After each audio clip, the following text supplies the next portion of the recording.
കണ്ണൂർ സർവകലാശാലയിലെ ചോദ്യപേപ്പർ ചോർച്ച കാസർഗോഡ് പാലക്കുന്നിലെ ഗ്രീൻവുഡ്സ് ആൻഡ് ആർട്സ് കോളേജിന്റെ അഫിലിയേഷൻ റദ്ദാക്കും. കോളേജിന് പിഴയടക്കാനും യൂണിവേഴ്സിറ്റിയുടെ തീരുമാനം. സിൻഡിക്കേറ്റ് ഉപസമിതിയുടെ അന്വേഷണ റിപ്പോർട്ടിന് അംഗീകാരം നൽകി കഴിഞ്ഞ മാസമാണ് കോളേജിൽ നിന്ന് BCA 6ാം സെമസ്റ്റർ പരീക്ഷയുടെ ചോദ്യപേപ്പർ ചോർന്നത്. പരീക്ഷയുടെ രഹസ്യ സ്വഭാവം സൂക്ഷിക്കാതെ പരസ്യപ്പെടുത്തി വിശ്വാസവഞ്ചന കാണിച്ചതിൽ കേസന്വേഷണം തുടരുകയാണ്. ഇതിനിടയിലാണ് സർവകലാശാലയുടെ നടപടി. ഒരു നടൻ വലിയൊരു തെറ്റിന് തിരികൊളുത്തിയെന്ന പ്രസ്താവനയിൽ വിശദീകരണവുമായി ചലച്ചിത്ര നിർമ്മാതാവ് ലിസ്റ്റിൻ സ്റ്റീഫൻ.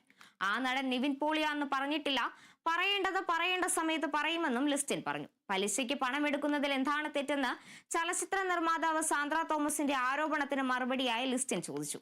സിനിമയിൽ ഇത് സ്ഥിരമാണെന്നും ലിസ്റ്റിൻ പറഞ്ഞു. ഞാനായിട്ട് ഒരു ആർട്ടിസ്റ്റിന്റെ പേര് പറഞ്ഞോ? ഞാൻ ഈ നടനെതിരെ